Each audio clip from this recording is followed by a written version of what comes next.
নমস্কার, আরএমটেক বাংলায় আপনাকে স্বাগত। অন্নপূর্ণা যোজনার ফর্ম ফিল আপ অনলাইনের মাধ্যমে চালু হয়ে গেছে। বর্তমানে এই অনলাইন পোর্টাল বেশ ভালোভাবেই চলছে। প্রথম এই অনলাইন পোর্টাল অসুবিধা থাকার পর বর্তমানে এই পোর্টাল বেশ ভালোই স্মুথলি রান করছে। তো এই অন্নপূর্ণা যোজনার ফর্ম ফিল আপ এখনও যারা করেননি, অনলাইনের মাধ্যমে আপনি কিভাবে করবেন, অনলাইনের মাধ্যমে আবেদন করার সম্পূর্ণ প্রসেসটাই আজকের ভিডিওটির মাধ্যমে স্টেপ বাই স্টেপ দেখাবো। এই ভিডিওটি স্কিপ না করে একবারে শেষ পর্যন্ত দেখতে থাকুন। প্রতিটি অপশান ভালো করে বোঝানো হয়েছে, আপনি যদি ভিডিওটি দেখেন নিজেই অনলাইনে আবেদন করতে পারবেন। তো এই অন্নপূর্ণা যোজনার আপনি যদি এখনও ফর্ম ফিল আপ করেননি, তাদের বলবো অবশ্যই অফলাইনে ফর্ম জমা না করে অনলাইনে জমা করে দিতে। কারণ অনলাইনে জমা করলে আপনার ফর্মটি সহজেই ভেরিফিকেশন হয়ে টাকা পাওয়ার চান্সটা অনেকটাই বেশি। আর যে ফর্মগুলো অফলাইনে পঞ্চায়েতে বা বিডিও অফিসে জমা হচ্ছে সেগুলো ডিজিটাইজ হওয়ার পরে তারপরে কিন্তু টাকা পাবেন। তাই পুরো ডিজিটাইজ হওয়ার পুরো প্রসেসটা করতে সময় সাপেক্ষ। তাই যারা অনলাইনে আবেদন করবেন তারা কিন্তু আগে টাকা পাবেন। অন্নপূর্ণা যোজনার ফর্ম ফিল আপ করার জন্য আপনাকে অন্নপূর্ণা যোজনার যে official website government of West Bengal family level data collection portal, যেটা হচ্ছে সেই পোর্টালে আসতে হবে আপনাকে, যার ওয়েবসাইট লিঙ্ক আমি ডেসক্রিপশন বক্সে দিয়ে দেবো। সেই ওয়েবসাইট লিঙ্কে ক্লিক করে চলে আসতে পারবেন। এছাড়া আপনি গুগলে সোশ্যাল রেজিস্ট্রি wb.government.in লিখে সার্চ করবেন। সার্চ করে দেওয়ার পর ঠিক এরকমভাবে আপনার সামনে পেজটা ওপেন হয়ে যাবে। এরপর এখানে দুটো অপশান দেখতে পাবেন, একটা হচ্ছে ডিপার্টমেন্ট অফিসিয়াল লগ ইন, আরেকটা হচ্ছে citizen and family log in. তো আপনি নিজে থেকে অনলাইন আবেদন করতে চাইছেন, তার জন্য আপনাকে সিটিজেন বা ফ্যামিলি লগ ইনে এই এসএস সিটিজেন পোর্টালের উপর আপনাকে ক্লিক করতে হবে। ক্লিক করে দেওয়ার সঙ্গে সঙ্গে ঠিক এরকমভাবে নেক্সট পেজটা ওপেন হয়ে যাবে আপনার সামনে। গভর্নমেন্ট অফ ওয়েস্ট বেঙ্গল, পশ্চিমবঙ্গ সরকার, এখানে অ্যাপ্লিক্যান্ট লগ ইন। তো আপনাকে ফর্মটা ফিল আপ করার জন্য লগ ইন করতে হবে। লগ ইন করার জন্য আপনাকে প্রথমেই উপরে দিয়ে দেখতে পাবেন সিলেক্ট ইউর ডিস্ট্রিক্ট। এখান থেকে আপনাকে ডিস্ট্রিক্টটা সিলেক্ট করতে হবে। তো এখান থেকে ডিস্ট্রিক্টটা সিলেক্ট করবেন। এরপর যে মোবাইল নাম্বারটা দিয়ে আপনি আবেদন করতে যাচ্ছেন সেই মোবাইল নাম্বারটা এখানে বসাবেন। মোবাইল নাম্বারটা অবশ্যই আপনার কাছে রাখবেন, কারণ মোবাইলে ওটিপি যাবে, ওটিপিটা দিয়ে আপনাকে লগ ইন করতে হয়। তো মোবাইল নাম্বারটা বসিয়ে দেওয়ার পর এখানে নিচে ক্যাপচাটা বসাবেন দেখে দেখে। এরপরে নিচে রিকোয়েস্ট ওটিপি, এই রিকোয়েস্ট ওটিপির উপর আপনি ক্লিক করে দেবেন। ক্লিক করে দেওয়ার সঙ্গে সঙ্গে এরপর আপনি যে মোবাইল নাম্বারটা দিয়েছেন সেই মোবাইলে ওটিপি যাবে। সেই ওটিপিটা এখানে পরবর্তী নেক্সট পেজটাতে এন্টার 6 ডিজিট ওটিপি এখানে আপনাকে বসাতে হবে। বসিয়ে দেওয়ার পর ভেরিফাই অ্যান্ড কন্টিনিউ অপশানে ক্লিক করে দেবেন। এখানে ক্লিক করে দেওয়ার সঙ্গে সঙ্গে আপনার সামনে ফর্মের যে পেজটা সেটা আপনার সামনে কিন্তু ফর্মটা পুরোপুরি ওপেন হয়ে যাবে। তো এইখানে আপনি পুরো ডিটেলসটা আপনাকে পরপর ফিল আপ করতে হবে। আপনার পরিবারের যতজন আছে এখানে ফ্যামিলি লেভেল ডাটা কালেকশনের প্রথমেই হেড অফ ফ্যামিলি, এখানে কিছু দেওয়া নেই, এই জিনিসগুলো আপনাকে ফিল আপ করতেই হবে, ম্যান্ডেটরি উল্লেখ করা আছে। Head of family name is required, date of birth, gender, social category, contact number, Aadhaar number, Aadhaar document file upload করতে হবে, পারমানেন্ট অ্যাড্রেস, এই সমস্ত ডাটাগুলো আপনাকে ফিল আপ করতে হবে। তো প্রথমেই হেড অফ ফ্যামিলির HOF নেম এজ পার আধার বা অফিসিয়াল আইডি, আপনার পরিবারের যিনি হেড, রেশন কার্ডে দেখবেন অনেকের পরিবারের নাম, পরিবারের হেড অফ ফ্যামিলির নাম উল্লেখ আছে, তাকে হেড করে এখানে হেড অফ ফ্যামিলি নামটা লিখবেন, যেটা আপনার অফিসিয়াল আইডি বা আধার কার্ডে আছে সেই স্পেলিংটাই কিন্তু এখানে লিখতে হবে। তো আপনার পরিবারের যিনি হেড তার নামটা এখানে লিখবেন। হেড অফ ফ্যামিলির নামটা লিখে দেওয়ার পর এরপর এখানে ডেট অফ বার্থ, এখান থেকে ডেট অফ বার্থটা সিলেক্ট করবেন। হেড অফ ফ্যামিলির ডেট অফ বার্থ এখানে কিন্তু লিখতে হবে।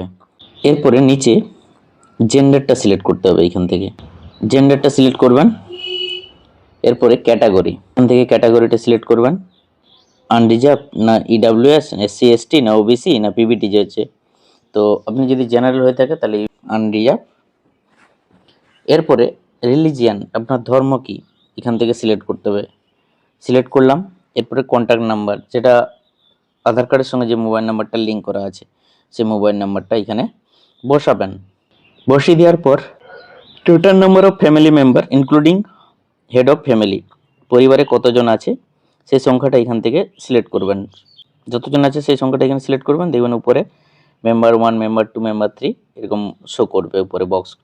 এরপরে ডিজেবিলিটি স্ট্যাটাস অর্থাৎ প্রতিবন্ধী কিনা, এটা আমি নো করলাম। এরপরে আধার কার্ড ডিটেলসটা আপনাকে ফিল করতে হবে এখানে। তো হেড অফ ফ্যামিলি তার আধার কার্ডের নাম্বারটা এখানে বসাবেন। আধার কার্ড নাম্বারটা বসিয়ে দেওয়ার সঙ্গে সঙ্গে নিচে দেখতে পাবেন যে আধার কার্ড ডকুমেন্ট আপনাকে আপলোড করতে বলবে। তো আপনার যে আধার কার্ডটা সেটা কিন্তু জেপিজি বা পিএনজি বা পিডিএফ বা জেপিজিতে আপনাকে আপলোড করতে হবে 50 থেকে 200 কেবির মধ্যে। অর্থাৎ আপনার আধার কার্ডটা স্ক্যান করে রাখবেন, যেটা অনলাইনের মাধ্যমে আপনি সাইজটা কমা বাড়ানো করতে পারেন অনলাইন কনভার্টার দিয়ে। তো আমি এখানে আধার কার্ডটা আপলোড করে দিলাম। 50 থেকে 200 কেবির মধ্যে আপলোড করবেন, নাহলে কিন্তু আপনার আপলোড হবে না, এখানে কিন্তু উল্লেখ করাই আছে নিচে। এবার আধার কার্ডটা আপলোড করে দেওয়ার পর এরপর নিচে আধার কার্ড আপলোড হলো কিনা ভিউ থেকে আপনি দেখে নিতে পারেন। এরপরে ফ্যামিলি ডেমোগ্রাফিক অ্যাড্রেস, এখানে পার্মানেন্ট অ্যাড্রেস, এখানে আপনার স্থায়ী ঠিকানা কি সেই ঠিকানাটা কিন্তু এখানে বসাতে হবে। এখানে আপনি ভিলেজ, পোস্ট অফিস এগুলো আপনি লিখে দেবেন পুরো ঠিকানাটা। ফুল অ্যাড্রেসটা লিখে দেওয়ার পর এখানে দেখবেন ডিস্ট্রিক্টটা বাই ডিফল্ট সিলেক্ট করে থাকবে, তাই আপনাকে এরিয়া টাইপ এখানে গ্রামীণ না শহর সেটা সিলেক্ট করবেন। রুরাল সিলেক্ট করলাম গ্রামীণের। এরপরে পিনকোড আপনাকে এখান থেকে সিলেক্ট করতে হবে যে আপনার পিনকোড কত। পিনকোডটা সিলেক্ট করলাম। পিনকোডটা সিলেক্ট করার পরে এরপরে পোস্ট অফিস সিলেক্ট, পোস্ট অফিসটা আপনাকে এখান থেকে সিলেক্ট করতে হবে। এরপরে পুলিশ স্টেশন সিলেক্ট করবেন এখান থেকে। পুলিশ স্টেশন সিলেক্ট করলাম। এরপরে ব্লক বা মিউনিসিপ্যালিটি নেম, ব্লকটা নেমটা আপনার ব্লকের নাম সিলেক্ট করবেন। এরপরে কোন গ্রাম পঞ্চায়েত সেই গ্রাম পঞ্চায়েতটি এখান থেকে সিলেক্ট করতে হবে। সিলেক্ট করে নেওয়ার পর এরপরে ভোটার কার্ড ডিটেলস আপনাকে ফিল আপ করতে হবে।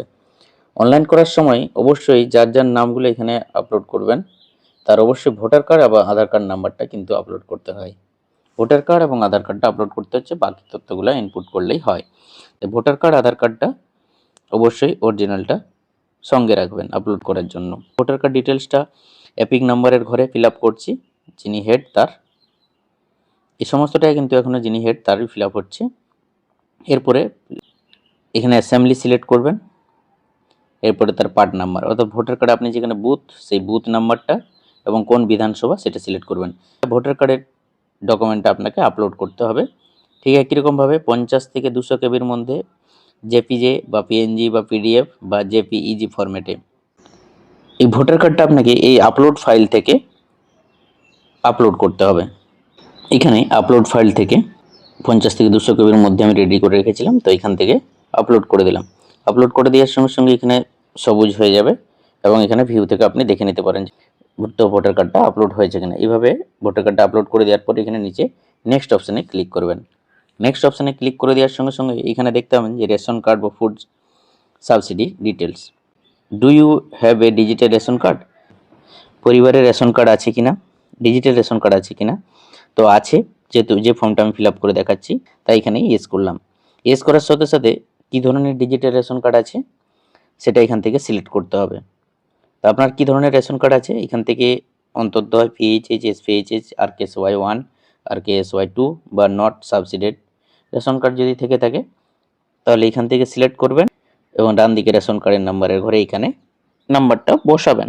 এর সঙ্গে নেক্সট অপশানে ক্লিক করে দেওয়ার সঙ্গে সঙ্গে আবার নেক্সট ফর্মটা খুলে যাবে যে আপনার বাড়ি 3 বা তার বেশি পাকা ঘর আছে কিনা।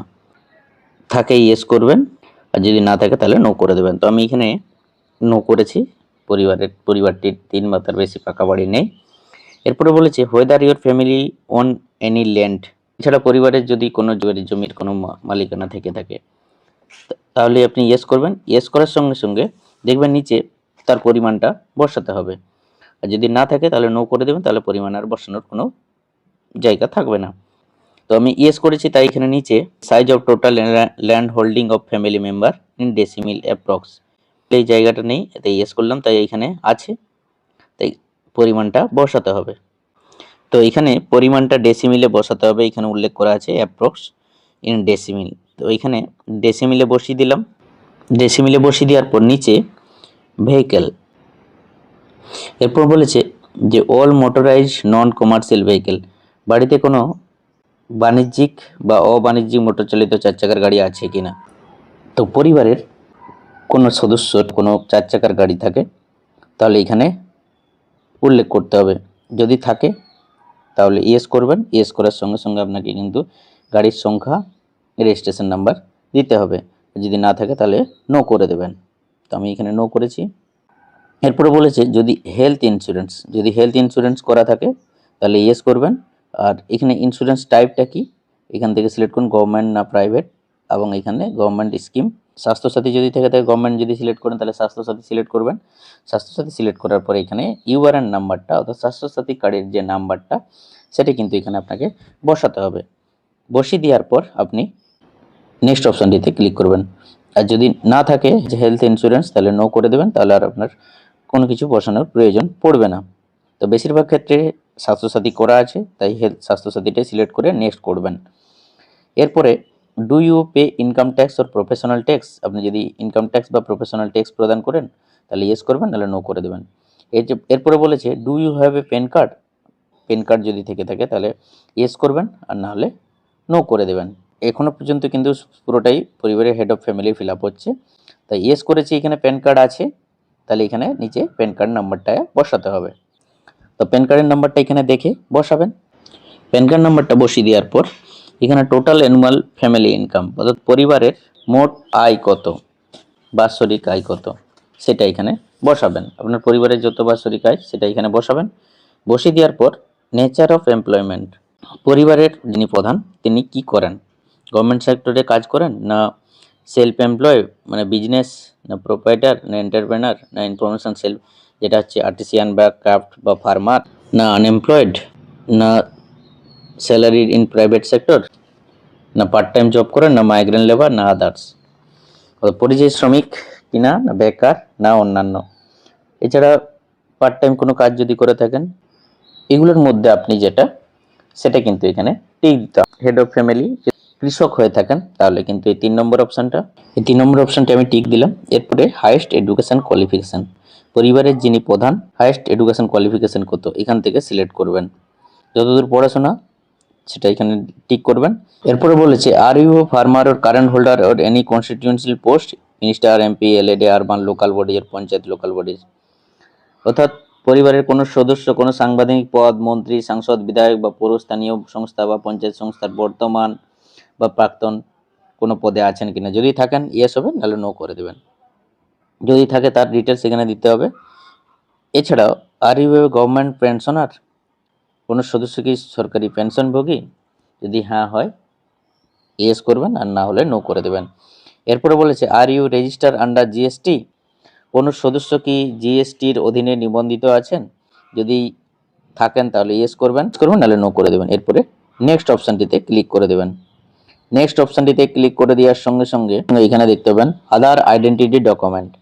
তো have you applied under CA, আমাদের রাজ্যের ক্ষেত্রে প্রযোজ্য নয়, তাই এটা নট অ্যাপ্লিকেবল থাকবে। এছাড়া 2026-এর এসআরের যে ট্রাইব্যুনাল স্ট্যাটাস সেখানে যদি আপনার নাম বাদ পড়ে থাকে বা বিচারের দিন থাকে তাহলে এখান থেকে আপনাকে টিক করতে হবে, নাহলে নট অ্যাপ্লিকেবল। তো বেশিরভাগ ক্ষেত্রে নট অ্যাপ্লিকেবল, তো not applicable by default select করাই থাকবে। এরপর আপনি নেক্সট করে দেবেন। নেক্সট করে দেওয়ার সঙ্গে সঙ্গে রিসিভিং গভর্নমেন্ট স্কিম বেনিফিট ভায়া ডিবিটি, এছাড়া আপনি যদি গভর্নমেন্ট স্কিমের বেনিফিট পান ভায়া ডিবিটির মাধ্যমে সেটা আপনাকে এখান থেকে সিলেক্ট করতে হবে। সেইখানে স্কিমের নাম লিখবেন, যে পরিবারের প্রধান তিনি কোনো যদি সুবিধা পান সরকারি গভর্নমেন্টের সেটা এখান থেকে সিলেক্ট করতে হবে ইয়েস করে, আর যদি নো করে দেন তাহলে ফিল আপ করার দরকার নেই। তো পরিবারের প্রধান পান সরকারি স্কিমের সাহায্য, সেই জন্য আমি এখান থেকে ইয়েস করেছি, ইয়েস করলাম। ইয়েস করে এখানে পরিবারের যিনি প্রধান তিনি কৃষক বন্ধু পান, তাই এখান থেকে কৃষক বন্ধুটা এখান থেকে সিলেক্ট করছি। স্কিম 1 নেমের ঘরে এখানে আপনি কোন স্কিমের সুবিধা পান, তো কৃষক বন্ধুটা এখান থেকে সিলেক্ট করে নেব। সিলেক্ট করে নেওয়ার পর সেভ ড্রাফট করে দেবেন। সেভ ড্রাফট করে নেওয়ার পর এরপর আপনাকে মেম্বার 2টা সিলেক্ট করতে হবে। মেম্বার 2 এ আপনাকে এখানে নেম এজ পার আধার, যেটা আগে ঠিক যেরকমভাবে ফিল আপ হয়েছিল, এখানে আধার কার্ড নাম্বারটা বসাবেন। হেড অফ ফ্যামিলির সঙ্গে তার কি সম্পর্ক এখান থেকে সিলেক্ট করবেন। Date of birth, gender select করবেন। এরপরে ক্যাটাগরি ওবিসি আমি এখান থেকে সিলেক্ট করেছি। রিলিজিয়ান কি সিলেক্ট করলাম। এরপর কন্ট্যাক্ট নাম্বার এটা না দিলেও চলবে, অপশনাল। এরপর ডিজেবিলিটি স্ট্যাটাস এখানে নো করে দেবেন যদি প্রতিবন্ধী না হয়ে থাকে। এরপরে নিচে আধার কার্ড ডিটেলসটা ফিল আপ করতে হবে। এইভাবে পরপর প্রত্যেক ফ্যামিলি মেম্বারের ফিল আপ করে যেতে হবে। তো এখানে আধার কার্ড ডিটেলসটা আমি ফিল আপ করে দিলাম। আধার কার্ড ডিটেলসটা ফিল আপ করে দেওয়ার সঙ্গে সঙ্গে আধার কার্ডটা আপলোড করতে হবে। 50 থেকে 200 কপির মধ্যে আপলোড করে দেবেন। আপলোড করে দেওয়ার পর নিচে এপিক কার্ড ডিটেলস, এখানে ভোটার কার্ডের তথ্যটা ফিল আপ করতে হবে ঠিক আগের মতোই। এখানে ভোটার কার্ডের নাম্বারটা বসাবেন। ভোটার কার্ডের নাম্বারটা বসিয়ে দেওয়ার পর নিচে আপলোড ফাইল থেকে ডকুমেন্টটা আপলোড করতে হবে ভোটার কার্ডটা, যেটা 50 থেকে 200 কেবির মধ্যে আপলোড করবেন। এবং ডান দিকে অ্যাসেম্বলি কনস্টিটিউশন জায়গায় বিধানসভার নাম্বারটা লিখবেন এবং পার্ট নাম্বার হচ্ছে আপনি যে বুথে ভোট দেন সেই পার্ট নাম্বারটা এখানে বসাবেন। বসিয়ে দেওয়ার পর নেক্সট অপশানে ক্লিক করবেন। পরবর্তী নেক্সট পেজটাতে আপনি যদি ট্যাক্স দেন, প্রফেশনাল ট্যাক্স দেন, তাহলে ইয়েস করুন, নাহলে নো করে দেবেন আগের মতো। এছাড়া do have a PAN card, যদি প্যান কার্ড থেকে থাকে তাহলে ইয়েস করবেন, নাহলে নো করে দেবেন। এরপরে প্যান নাম্বারটা এখানে বসাতে হবে ইয়েস করলে। এরপরে নেচার অফ এমপ্লয়মেন্ট আপনি কি করেন সেটা এখান থেকে সিলেক্ট করবেন। সিলেক্ট করে নেওয়ার পর এডুকেশন কোয়ালিফিকেশানটা, এরপরে আগের মতোই কোনো সদস্য, বিধায়ক পদ, মন্ত্রী, সাংসদ, পঞ্চায়েতের কাজ পদে আছেন কিনা, ইয়েস সেরকম যদি থেকে থাকেন ইয়েস করবেন, নাহলে নো করে দেবেন। এরপর যে গভর্নমেন্ট পেনশনার কিনা, নাহলে নো করে দেবেন, ইয়েস নাহলে নো করে দেবেন। এরপরে আর ইউ রেজিস্টার আন্ডার জিএসটির নিবন্ধিতকরণ আছে কিনা, যদি থাকে নো করবেন, না যদি থাকে ইয়েস করবেন, নাহলে নো করে দেবেন। এরপরে নেক্সট অপশানে ক্লিক করে দেবেন।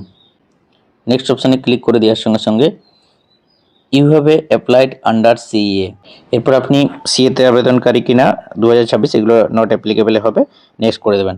করে দেওয়ার সঙ্গে সঙ্গে দেখবেন অ্যাপ্লাইং ফর অন্নপূর্ণা যোজনা, যখনই আপনি ফিমেল সিলেক্ট করবেন তখন দেখবেন এটা দেখাবে, যদি যেটা বয়স 25 থেকে 60 বছর। তো yes I am applying, Annapurna যোজনার জন্য আবেদন করছেন, এটা ইয়েস করবেন। এছাড়াও আপনি গভর্নমেন্ট স্কিমের সুবিধা পান কিনা ভায়া ডিবিটির মাধ্যমে, তো পান, সেক্ষেত্রে ইয়েস করেছি। এরপর কি পান সেটা এখান থেকে সিলেক্ট করতে হবে। লক্ষ্মীর ভান্ডার যদি পেয়ে থাকেন তাহলে লক্ষ্মীর ভান্ডার এখান থেকে সিলেক্ট করবেন ড্রপ বক্স থেকে। তো আমি এখান থেকে লক্ষ্মীর ভান্ডারটা সিলেক্ট করলাম। সিলেক্ট করে নেওয়ার পর এখানে সেভ ড্রাফট করে দেবেন। সেভ ড্রাফট করে দেওয়ার সঙ্গে সঙ্গে পরিবারের মেম্বার 2 ফিল আপ হয়ে যাবে। এরপরে মেম্বার 3, যদি পরিবারের চারজন ফ্যামিলি মেম্বার থেকে থাকলে মেম্বার 3 ফিল আপ করবেন একই রকমভাবে মেম্বার 3টাও ফিল আপ হবে। সাবমিট করে দেবেন, সব কিছু সাবমিট করে দেওয়ার পর সেভ ড্রাফট করে দেবেন। এরপরে মেম্বার 4ও ঠিক একই রকমভাবে ফিল আপ হবে।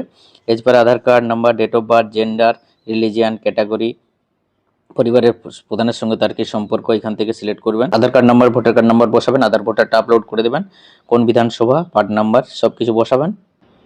বসিয়ে দেওয়ার পর প্যান কার্ডের নাম্বার, প্যান কার্ডটা বসাতে হবে, প্যান কার্ড যদি থাকে তো প্যান কার্ড নাম্বার বসাবেন। কি করেন সেটা সিলেক্ট করবেন এবং কোয়ালিফিকেশানটা বসাবেন, এবং জিএসটি যদি পেনশন পান যদি কিনা সেরকম সিলেক্ট করে নেওয়ার পর সিএ 2026 এটা নট অ্যাপ্লিকেবলই থাকবে, এটা নো করে দেবেন। এরপরে নেক্সটে যাবেন। নেক্সটে যাওয়ার পর অন্নপূর্ণা যোজনার জন্য আবেদন করছেন কিনা, ইয়েস আই এম অ্যাপ্লাইং এটা সিলেক্ট করবেন যেহেতু আবেদন করছেন। এরপরে কোনো যদি বেনিফিশিয়ারির সুবিধা পেয়ে থাকেন, বেনিফিশিয়ারি যদি কোনো ধরনের সরকারি সুবিধা পেয়ে থাকেন তাহলে ইয়েস করবেন। আর কি পান সেটা এখান থেকে সিলেক্ট করবেন। তো লক্ষ্মীর ভাণ্ডার পান, পরিবারটিতে 4 জন ফ্যামিলি মেম্বার আছে, 2 জন লক্ষ্মীর ভাণ্ডার পান, সেজন্য 2 জনের ক্ষেত্রে লক্ষ্মীর ভাণ্ডার পান বলে ইয়েস করলাম। এরপর সেভ ড্রাফট করে দেবেন। সেভ ড্রাফট করে দেওয়ার পরে ড্রাফট সেভ সাকসেসফুলি ঠিক এরকম মেসেজ শো করবে। এভাবে পরিবারের সমস্ত ডাটাটা ফিল আপ হয়ে গেল। পর আপনি মেম্বার 1, মেম্বার 2 এগুলোতে ক্লিক করে সবার ডিটেলসটা আরেকবার দেখে নেবেন ভালো করে, ফিল আপ ঠিকঠাক করা হয়েছে কিনা। দেখে নেওয়ার পর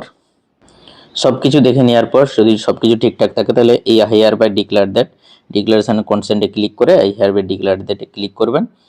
এ দিয়ে সাবমিট অ্যাপ্লিকেশনে ক্লিক করে দেবেন। ক্লিক করে দেওয়ার সঙ্গে সঙ্গে ঠিক এরকমভাবে আপনার ফর্মটা সাবমিট হয়ে যাবে। অ্যাপ্লিকেশন আইডি দেখা যাবে, যেটা আপনি নোট করে রাখবেন পরবর্তী সময়ে স্ট্যাটাস চেক করার জন্য।